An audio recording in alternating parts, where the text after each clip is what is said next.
Olá a todos, sejam muito bem-vindos à Jornada de Sabedoria. Eu sou o Felipe Morelli. Aqui eu compartilho aprendizado sobre desenvolvimento pessoal, clareza para decisões conscientes. Fique à vontade aí, seção dos comentários, deixe seu like, se inscreva no canal. Vamos lá. Bom, pessoal, recentemente eu estou lendo um livro chamado Máxima Performance, com o objetivo realmente de obter alguma nova ferramenta, algum novo insight para como tomar decisões melhores, né? E dentro desse livro, ele faz alguma citação para um outro livro chamado As Sete Leis Espirituais do Sucesso. E eu fiquei muito perplexo, né? Porque depois eu parei para refletir, né? A questão de sucesso, ele é muito variado de pessoa para pessoa, mas no âmbito geral, se formos associar sucesso, está muito ligado ao obter aquilo que se deseja, né?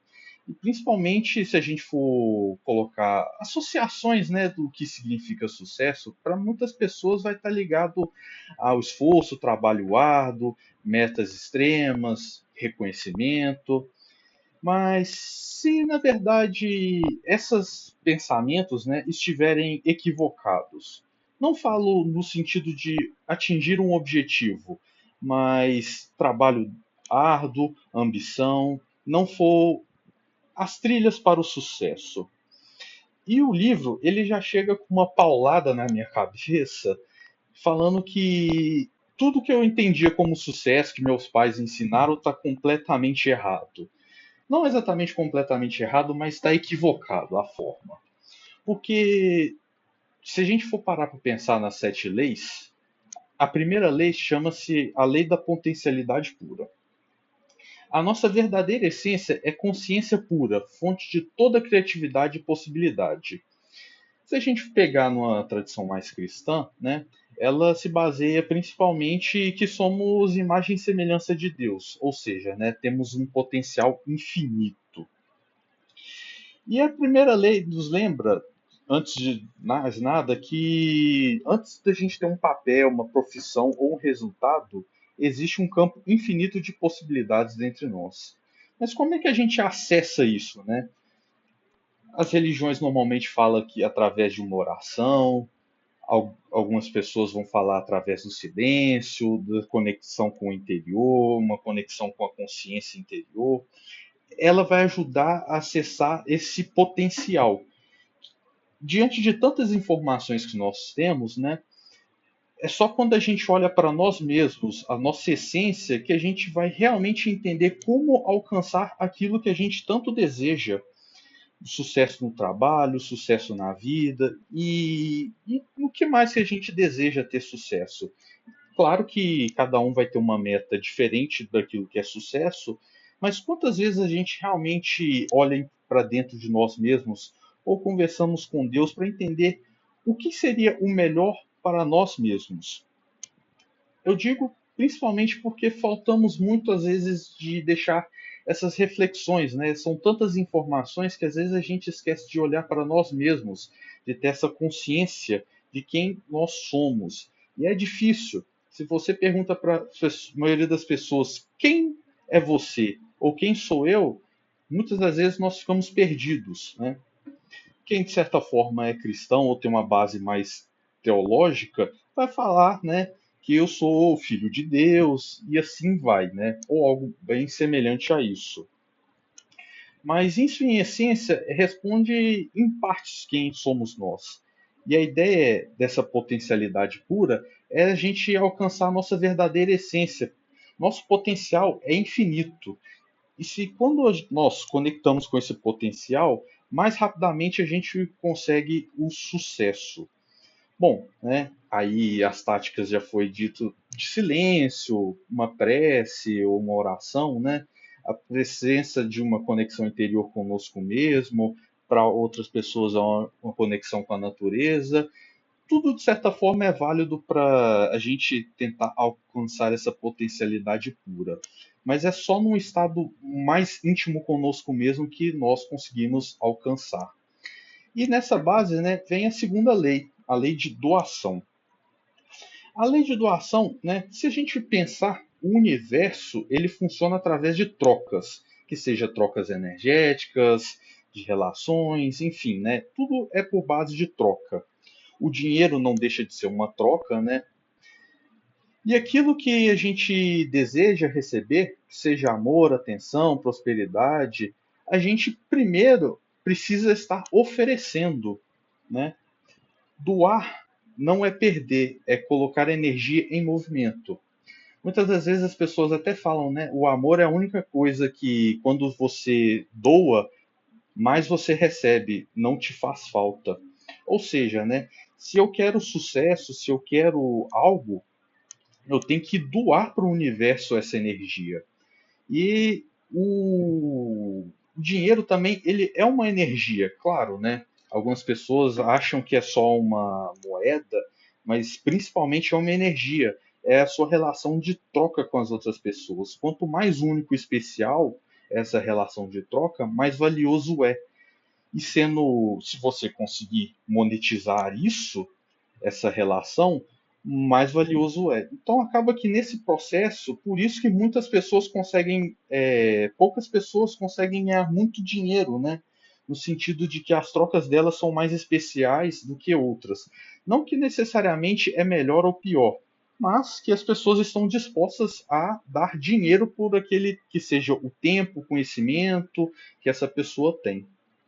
Então, né, parando por uma reflexão bem importante, a lei de doação, se antes a gente quer ter alguma coisa, precisamos doar essa coisa, né? Não estou falando necessariamente dinheiro, que às vezes é difícil a gente doar o que a gente não tem, muitas vezes é impossível, mas a gente precisa estar fazendo algo em prol do universo, doando algo para o universo, para que a gente possa estar recebendo. Senão é uma troca injusta, né? E juntamente com a lei de doação, existe a lei do karma, ou causa e efeito. Toda ação gera uma reação, né? Que seja aí, né, da física, da química, da até mesmo, né, se a gente dá uma olhada da religião, que é tudo aquilo que a gente planta a gente vai colher, se a gente não plantar nada a gente vai colher nada, né? Ou pior, pode colher coisas piores do que nada. Mas a causa e efeito ela é muito importante para a gente entender que toda ação que nós causamos existe uma consequência. Toda decisão que nós tomamos existe uma consequência. E o pior de tudo, às vezes, né? Ah, não vou tomar ação nenhuma. A não tomada de decisão, ela também vai gerar uma consequência. Então, assim, ela é bem autoexplicativa principalmente no campo da religião, né, se a gente for parar para pensar, é o plantio da colheita. Isso é fato, né? Quer dizer que a gente vai colher da forma igual que a gente plantou? Talvez não. E por isso que a questão do trabalho árduo e da ambição, não necessariamente, porque às vezes eu posso estar achando que eu estou trabalhando demais, estou trabalhando arduamente, duro, mas na verdade eu estou sendo ineficiente. Ou seja, né, eu estou causando talvez um esforço muito grande, mas o efeito é muito pequeno para as outras pessoas ou até para mim mesmo. E, por conseguinte, chegamos à lei, à quarta lei, né? A lei do mínimo esforço. Não é que não é esforço nenhum, é o esforço necessário para a gente tomar a decisão da melhor forma possível. A natureza, se a gente for parar para pensar, né, ela funciona com facilidade. Alcance a ideia de fazer mais com menos, agindo com amor e harmonia. Tudo na vida tem o efeito, né, se a gente for parar para pensar, até quimicamente, fisicamente, de eficiência. A natureza é extremamente eficiente com seus recursos. Então, ela evita ao máximo o desperdício, ou seja, qual é a ideia do trabalho, qual é a desconstrução da ideia do trabalho árduo e da ambição? É que não é que a gente não precisa trabalhar, é porque o esforço tem que ser o mínimo necessário para se fazer algo. E aí entra a questão do esforço. Se eu consigo fazer mais por menos, consequentemente eu vou render melhor. E eu rendendo melhor, eu vou ser mais eficiente. Pensando em dinheiro, né? Vou conseguir mais dinheiro, né? Se eu faço mais por menos. Se eu consigo me doar mais, voltando à segunda lei, com menor esforço, eu vou ser mais eficiente na doação, gastando menos energia, gerando um efeito cada vez maior com o mínimo de esforço. Ou seja, né, um equilíbrio bem interessante. E o que me ensinou bastante coisa que às vezes não é trabalhar muito ou trabalhar de forma exacerbada, né? É trabalhar de forma eficiente. Claro que às vezes, muitas das vezes a gente já ouviu esses termos, né, na vida, né, do cotidiano, principalmente performance e tudo mais. Só que quando a gente junta tudo, a gente percebe que faz todo sentido. E a quinta lei, né, se a gente for dar um andamento, é a lei de intenção e do desejo. E a intenção, ela tem que ser verdadeira, né? Porque não adianta eu, vamos dizer assim, eu quero ganhar na Mega Sena, né? Parando para pensar. Poxa, quer dizer que minha intenção de ganhar na Mega Sena tem que acontecer? Não necessariamente. Existe uma probabilidade gigantesca, né, contra você. Mas qual que é a lei da intenção do desejo? É que quanto mais a gente tem a intenção e o desejo que aquilo se torne realidade, o próprio natureza e o universo vai tentar conspirar ao seu favor. Claro, não é só o desejo, também tem que ter, voltando a todas as leis anteriores. A gente precisa estar nos doando para que isso aconteça, está trabalhando para isso aconteça, vai ter uma causa e vai gerar um efeito. Claro que só a intenção e o desejo já é um fator muito grande para que isso aconteça, mas tem que existir o esforço. Tanto que se olharmos numa tradição cristã, né, tem a do plantar e colher, mas tem as outras questões também que fala, né, se a gente bater, né, e procurar, a gente vai encontrar e até tomar um cuidado com esses desejos, porque se a gente começa a desejar coisas que não necessariamente é boa, a tendência é que realmente venha até nós. Então, até nisso a gente tem que ter sabedoria com as verdadeiras intenções e desejos que nós temos para conosco e para com os outros. Em seguida, a lei do distanciamento. Se a gente for parar para pensar, é um pouco oposto à lei da intenção e do desejo. Mas não é exatamente o oposto, porque a lei do distanciamento, ela trata justamente algo que é o apego. Porque às vezes a gente fica tão naquela intenção, no desejo, na vontade e de todas as outras questões, que aquilo começa a se tornar um apego e gera uma tensão muito forte.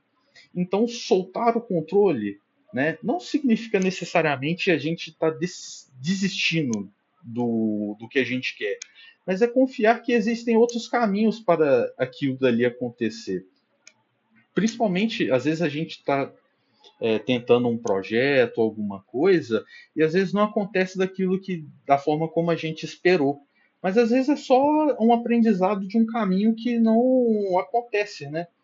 E o distanciamento também, ele analisando por um outro aspecto, ele é importante às vezes darmos um espaço, sair fora do problema, para a gente consiga observar ele de uma outra perspectiva, né? Às vezes conversar com outras pessoas, compartilhar algumas informações, para a gente conseguir talvez um raciocínio melhor daquilo que a gente está querendo obter. Então, o distanciamento, né, o apego ou não apego, ele é muito importante nisso, porque se o sucesso, o seu sonho que você está querendo obter, né, se ele for a única coisa responsável pela sua felicidade, você já perdeu completamente o rumo do sucesso. Porque se aquilo dali não acontecer, você vai ficar frustrado, triste, decepcionado. Isso não é algo bom para sua vida. Então é tipo da coisa que se acontecer, bem, ótimo. Se não acontecer, também vou viver bem. E por último, mas não menos importante, né, é a lei do Dharma. ou seja, o propósito de vida. Além do Dharma, cada pessoa possui talentos únicos. O verdadeiro sucesso acontece quando usamos esses dons de servir à vida para as pessoas e para o mundo. O propósito é quando você ama e encontra utilidade para aquilo. Pensa, né? Aí, se fizermos todas as conexões da ideia do Dharma, ele se conecta muito com a lei da potencialidade pura. Porque se nós estamos vivendo o nosso propósito de vida com os dons que temos ou que adquirimos durante a vida e vivemos de maneira pura, né, intensa, como uma verdadeira essência, a gente vai doar, se doar da maneira mais prática, né, pensando na questão do amor, a causa e efeito. O esforço vai ser tão simbólico para nós, porque vai se tornar uma coisa tão natural como respirar, não vai ser algo cansativo. Poderemos fazer aquilo dali em abundância, como o amor mesmo, parando para pensar. E aquilo vai acabar se tornando a intenção e desejo, porque volta, né? É bem tranquilo e você não vai ter o apego. Você vai procurar você já vai estar distanciado, por mais que você esteja conectado, mas você não estará preso àquilo. Bom, pessoal, essas são as regras, né, as leis. Elas não necessariamente são rígidas, elas são muito mais conectadas a consequências das nossas atitudes. Eu espero que essa mensagem faça sentido para você. Desejo que você continue acompanhando o nosso canal. Deixe seu like se ainda não deixou. Deixe seu comentário. E até a próxima. Até mais. Tchau, tchau.